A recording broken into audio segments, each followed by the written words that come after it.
ये दीपिंदर जी बैठे हैं, जानती हूँ अच्छी तरह दीपिंदर जी को, मैं सालों से देख रही हूँ। हरियाणा से कोई आता है, मैं पूछती हूँ, दीपिंदर जी मिलते जुलते हैं लोगों से, गांव में जाते हैं, संघर्ष करते हैं, मेहनत करते हैं। हमेशा यही पता चलता है कि मेहनत करते हैं। इनका घर, इनके दरवाजे आपके लिए 24 घंटे खुले रहते हैं। इतनी समय से हरियाणा में काम कर रहे हैं। इनके समय में नौजवानों को थोड़ा रोजगार मिल रहा था। हमारी कमाई इतनी मुश्किल नहीं थी। क्षेत्र में परिवर्तन आया।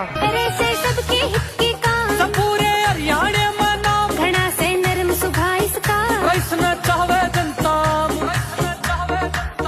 तेरे से सबके हित के काम पूरे हरियाणा में नाम घना से नरम सुभा इसका वैष्णव चाहवे जनता देखा पर